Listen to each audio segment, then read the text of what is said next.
देखिए, आज मैं आपको भारतीय संविधान में जो संघीय प्रणाली, संघ, केंद्र शासित प्रदेश और केंद्र और राज्य के बीच में संबंध से संबंधित जो क्वेश्चन आते हैं वो आप उस क्वेश्चन का मैं रिवीजन करा रहा हूँ। तो इसमें क्वेश्चन है कि सरकार या आयोग निम्नलिखित में से किससे संबंधित है। तो देखिएगा, केंद्र सरकार ने वर्ष 1983 में उच्चतम न्यायालय के सेवानिवृत्त न्यायाधीश रणजीत सिंह सरकारिया की अध्यक्षता में केंद्र और राज्यों के संबंधों पर एक 3 सदस्य आयोग का गठन किया था, जिसे ही हम सरकारिया आयोग कहते हैं। और इस सरकारिया आयोग में आपके रणजीत सिंह सरकारिया और बी शिवरामन और SR सेन थे। क्वेश्चन था कि सरकारिया आयोग निम्नलिखित में से किससे संबंधित है। तो सरकारिया आयोग आपका केंद्र और राज्य के संबंधों से संबंधित है, तो आपका आंसर बी हो जाएगा। नेक्स्ट क्वेश्चन कि भारत की संघ कार्यकारिणी में निम्नलिखित में से कौन शामिल नहीं है। तो भारत की संघ कार्यकारिणी में राष्ट्रपति, उपराष्ट्रपति, प्रधानमंत्री ये तीनों शामिल होते हैं। और संघीय कार्यपालिका जो अध्यक्ष होते हैं वो आपके राष्ट्रपति होते हैं। और जो प्रधानमंत्री परिषद के और मंत्रिपरिषद के जो प्रमुख होते हैं वो आपके प्रधानमंत्री होते हैं। संघ की कार्यकारिणी में जो मुख्यमंत्री को शामिल नहीं किया जाता है, क्योंकि मुख्यमंत्री जो राज्य की कार्यकारिणी में शामिल होते हैं। क्वेश्चन था कि भारत की संघ कार्यकारिणी में से कौन शामिल नहीं है। तो संघ की कार्यकारिणी में आपके राष्ट्रपति, उपराष्ट्रपति, प्रधानमंत्री शामिल होते हैं, परंतु राज्य के मुख्यमंत्री शामिल नहीं होते हैं। तो इसलिए इसका आंसर आपका क्या हो जाएगा, डी हो जाएगा। नेक्स्ट क्वेश्चन है कि भारत के संविधान में इनमें से क्या राज्य सूची में शामिल नहीं है, यानी सम्मिलित नहीं है। तो भारतीय संविधान की 7वीं अनुसूची के अनुच्छेद 246 में जब भारतीय संविधान लागू हुआ था, तो लागू होने के समय में संघ सूची में 97 विषय थे, राज्य सूची में 66 विषय थे और समवर्ती सूची में 47 विषय शामिल थे। परंतु वर्तमान में संघ सूची में 100 विषय और राज्य सूची में 61 विषय और समवर्ती सूची में 52 विषय सम्मिलित हैं। क्वेश्चन था कि भारत के संविधान में इनमें से क्या राज्य सूची में सम्मिलित नहीं है। तो आपका पुलिस, कानून व्यवस्था और जेल ये आपकी राज्य सूची में सम्मिलित हैं, यानी राज्य सूची के विषय हैं।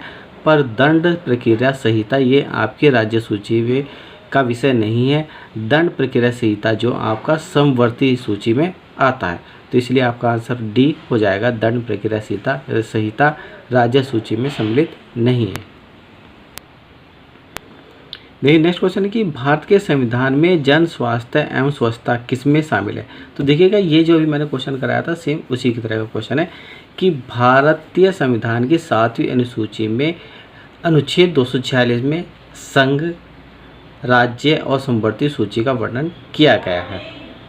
और संविधान लागू होने के समय पर जो संघ सूची में 97 विषय थे, राज्य सूची में आपके जो 66 विषय थे और समवर्ती सूची में जो आपके 47 विषय शामिल थे। परंतु वर्तमान में आपके संघ सूची में 100 विषय हैं, राज्य सूची में 61 विषय हैं और समवर्ती सूची में 52 विषय को शामिल किया गया है। ठीक है, भारत के संविधान में जन स्वास्थ्य एवं स्वच्छता शामिल है। अब यह है कि जन स्वास्थ्य एवं स्वच्छता शामिल किस में है। तो ये जो शामिल है आपकी राज्य सूची में शामिल है, यानी कि जन स्वास्थ्य एवं स्वच्छता जो राज्य सूची का विषय है, राज्य सूची में शामिल है। तो आपका आंसर ए हो जाएगा। नेक्स्ट क्वेश्चन है कि भाषा के आधार पर राज्यों का पुनर्गठन किस वर्ष में किया गया था। तो देखिएगा, भाषा के आधार पर राज्यों का जो पुनर्गठन के लिए केंद्र सरकार ने फजल अली की अध्यक्षता में और हृदयनाथ कुंजरू और KM पारिकर ने राज्य पुनर्गठन आयोग का जो गठन वो 1953 में किया गया था। लेकिन राज्य पुनर्गठन अधिनियम 1956 में भाषा के आधार पर 14 राज्य और 6 संघ राज्य क्षेत्रों का गठन किया था। तो क्वेश्चन था कि भाषा के आधार पर राज्यों का पुनर्गठन किस वर्ष में किया गया था। तो आपका आंसर डी हो जाएगा, 1956 में किया गया था। नेक्स्ट क्वेश्चन है कि त्रिपुरा को कब भारत के पूर्ण राज्य का दर्जा दिया गया था।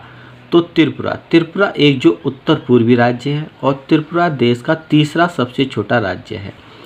त्रिपुरा 1 जुलाई 1963 में केंद्र शासित प्रदेश घोषित किया गया था, परंतु 21 जनवरी 1972 को कब 21 जनवरी 1972 को त्रिपुरा को पूर्ण राज्य बना दिया गया था और त्रिपुरा की जो राजधानी है वो अगरतला है।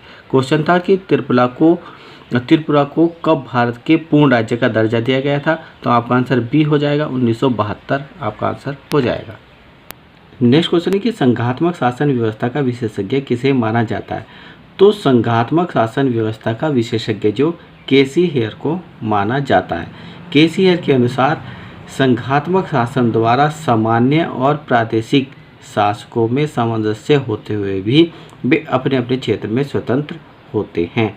तो संघात्मक शासन व्यवस्था का विशेषज्ञ किसे माना जाता है। तो आपका आंसर सी हो जाएगा, केसी हेयर को आपका संघात्मक शासन व्यवस्था का विशेषज्ञ माना जाता है।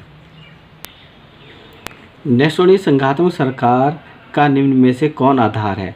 तो भारतीय संविधान के प्रथम अनुच्छेद में भारत राज्यों का संघ होगा कहा गया है। भारत संविधान की विशेषता है कि इस नंबर की विशेषता है कि 2 स्तर की सरकारें होंगी। 2 स्तर यानी केंद्र सरकार और राज्य सरकार, 2 स्तर की सरकारें होंगी। नंबर 2 कि लिखित संविधान है, भारत का संविधान जो लिखित संविधान है। नंबर 3 शक्तियों का विभाजन। तो शक्तियों का विभाजन यानी कि आपका जो भारतीय संविधान के अनुसार केंद्र सरकार और राज्य सरकार की शक्तियाँ अलग अलग होंगी। संविधान की सर्वोच्चता, संविधान को ही सर्वोच्च माना जाएगा। नंबर 5 है लिखित व कठोर संविधान, भारत का संविधान जो लिखित व कठोर संविधान है। नंबर 6 स्वतंत्र न्यायपालिका होगी। और नंबर 7 द्विसदनीय व्यवस्था, यानी कि भारत में 2 सदन यानी कि लोकसभा राज्य सदन की व्यवस्था की जाएगी। क्वेश्चन था कि संघात्मक सरकार का निम्न में से कौन आधार है। तो आपका आंसर डी हो जाएगा, केंद्र तथा राज्यों के संबंध आपका आंसर हो जाएगा। नेक्स्ट क्वेश्चन है कि केंद्र एवं राज्यों के बीच वैधानिक शक्तियों का बंटवारा दिया हुआ है। तो देखिएगा केंद्र व राज्यों के बीच वैधानिक शक्तियों का बंटवारा जो किया गया है वो 7वीं अनुसूची के अंतर्गत किया गया है। भारतीय संविधान की 7वीं अनुसूची में वर्तमान में संघ सूची में 100 विषय हैं, राज्य सूची में 61 विषय हैं और समवर्ती सूची में 52 विषय शामिल किए गए हैं। क्वेश्चन था कि केंद्र एवं राज्य के बीच वैधानिक शक्तियों का बंटवारा दिया गया है। तो आपका आंसर सी हो जाएगा, 7वीं अनुसूची में दिया गया है। नेक्स्ट क्वेश्चन कि संविधान के द्वारा केंद्र और राज्यों के बीच राजस्व का बंटवारा किया गया है अधिकतर।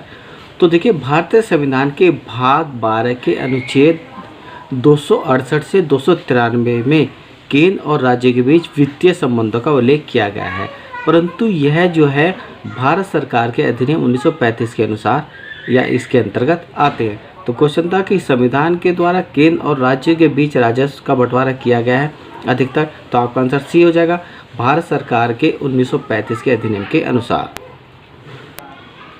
नेक्स्ट क्वेश्चन है निम्नलिखित में से किसी केंद्र शासित प्रदेश में उच्च न्यायालय स्थापित करने का अधिकार है। तो देखिएगा किसी केंद्र शासित प्रदेश में उच्च न्यायालय स्थापित करने का अधिकार जो वो संसद को होता है और वर्तमान में उच्च न्यायालयों की संख्या जो 25 है। तो आपका आंसर था, क्वेश्चन था कि निम्नलिखित में से किसी केंद्र शासित प्रदेश में उच्च न्यायालय स्थापित करने का अधिकार है। तो आपका आंसर बी हो जाएगा, संसद को है। नेक्स्ट क्वेश्चन निम्नलिखित में से कौन सी सर्वोच्च न्यायालय के न्यायाधीश की सेवानिवृत्ति की आयु सही है। तो देखिएगा सर्वोच्च न्यायालय की स्थापना 28 जनवरी 1950 को हुई थी। सर्वोच्च न्यायालय की स्थापना 28 जनवरी 1950 को हुई थी और इससे पहले न्यायालय की स्थापना संघीय न्यायालय के रूप में 1935 में हुई थी। सर्वोच्च न्यायालय के न्यायाधीश की सेवानिवृत्ति की सही आयु जो आपकी 65 वर्ष होती है, जबकि उच्च न्यायालय के न्यायाधीशों की सेवानिवृत्त आयु जो होती है वो आपकी 62 वर्ष होती है। सर्वोच्च न्यायालय के प्रथम न्यायाधीश जो थे वो आपके हीरालाल जे कानिया थे। क्वेश्चन था कि निम्न में से कौन सी सर्वोच्च न्यायालय के न्यायाधीश की सेवानिवृत्त की आयु सही है। तो आपका आंसर ए हो जाएगा, 65 वर्ष। नेक्स्ट क्वेश्चन है किसी व्यक्ति को सुप्रीम कोर्ट के एक न्यायाधीश के रूप में नियुक्ति के लिए योग्य नहीं माना जाएगा जब तक वह कम से कम 10 वर्ष यानी 10 साल के लिए उच्च न्यायालय या 2 से अधिक ऐसे अदालतों का उत्तरवर्तन में वकील रहा हो। तो आपका आंसर क्या हो जाएगा? 10 वर्ष हो जाएगा। नेक्स्ट क्वेश्चन की सर्वोच्च न्यायालय के न्यायाधीश पद पर नियुक्ति के पात्र बनने के लिए किसी जज को उच्च न्यायालय के न्यायाधीश के रूप में कितने वर्ष की सेवा आवश्यक होती है? तो भारतीय संविधान के अनुच्छेद 124 से 147 तक न्याय प्रक्रिया का उल्लेख किया गया है। वह व्यक्ति जो कि सर्वोच्च न्यायालय के न्यायाधीश पद पर नियुक्त होना चाहता है, वह व्यक्ति भारत का नागरिक हो और कम से कम 5 वर्ष तक किसी उच्च न्यायालय का न्यायाधीश रहा हो या 10 वर्ष तक उच्च न्यायालय में अधिवक्ता रहा हो। तो वो वह व्यक्ति जो मुख्य न्यायाधीश रूप से सेवारत हो सकता है। क्वेश्चन था कि सर्वोच्च न्यायालय के न्यायाधीश पद पर नियुक्ति के पात्र बनने के लिए किसी जज को उच्च न्यायालय के लिए न्यायाधीश के रूप में कितने वर्षों की सेवा आवश्यक होती है? तो आपका आंसर बी हो जाएगा, 5 वर्षों के लिए सेवा आवश्यक होती है या इसके साथ साथ 10 वर्ष उच्च न्यायालय में अधिवक्ता रहा हो। नेक्स्ट क्वेश्चन, भारत के प्रथम उच्चतम न्यायालय की प्रथम महिला न्यायाधीश कौन थी? तो भारत के उच्चतम न्यायालय की प्रथम महिला न्यायाधीश जो आपकी मीरा साहिब फातिमा बीवी थी, जिन्होंने 6 अक्टूबर 1989 को अपना पद ग्रहण किया गया था। और उच्च न्यायालय के प्रथम महिला न्यायाधीश जो हैं वो लीला सेठ हैं, जो कि हिमाचल प्रदेश की थी। क्वेश्चन था कि भारत के उच्चतम न्यायालय की प्रथम महिला न्यायाधीश कौन थी? तो आपका आंसर बी हो जाएगा, मीरा साहिब फातिमा बेबी। नेक्स्ट क्वेश्चन है कि नवसृजित उच्च न्यायालय है। तो भारतीय संविधान के 7वें अनुच्छेद 1956 के अनुसार संसद को यह अधिकार दिया गया है कि वह 2 या 2 से अधिक राज्यों एवं संघ राज्य क्षेत्रों के लिए उच्च न्यायालय की स्थापना कर सकती है। 23 मार्च 2013 को 3 नए उच्च न्यायालय का गठन किया गया था। इसमें आपका मेघालय, मणिपुर और त्रिपुरा शामिल थे। ठीक है, तो क्वेश्चन था कि नवसृजित उच्च न्यायालय है, तो नवसृजित उच्च न्यायालय जो आपके 23 मार्च 2013 को मेघालय, मणिपुर और त्रिपुरा में बनाए गए थे। तो आपका आंसर बी हो जाएगा। नेक्स्ट क्वेश्चन कि विश्व का विशालतम न्यायिक प्राधिकरण है। तो विश्व का देखिए विशालतम न्यायिक प्राधिकरण कौन सा है? देखिएगा, सबसे पहले अंतर्राष्ट्रीय न्यायिक अदालत। तो अंतर्राष्ट्रीय न्यायिक अदालत में कुल 15 जजों की नियुक्ति की गई है, यानी कि अंतर्राष्ट्रीय न्यायिक अदालत में 15 जज हैं। इलाहाबाद हाई कोर्ट में 160 जज हैं। ठीक है, इलाहाबाद हाई कोर्ट में 160 जज हैं। और भारत के सुप्रीम कोर्ट में जो केवल 34 जज हैं। ठीक है, तो इसलिए क्वेश्चन था कि विश्व का विशालतम न्यायिक प्राधिकरण है, तो आपका आंसर बी हो जाएगा, इलाहाबाद हाई कोर्ट, जिसमें 160 जज कार्यरत हैं। तो आपका आंसर बी हो जाएगा। तो इस वीडियो में मैंने आपको जो संघीय प्रणाली, संघ, केंद्र शासित प्रदेश, केंद्र व राज्य के बीच संबंध और न्यायालय से संबंधित कुछ क्वेश्चन कराए हैं। और अगर आपको मेरी वीडियो अच्छी लगी है तो मेरे चैनल को सब्सक्राइब कीजिएगा और मेरी वीडियो को लाइक कीजिएगा। और इस तरह की वीडियो देखने के लिए मेरे चैनल को सब्सक्राइब जरूर कीजिएगा।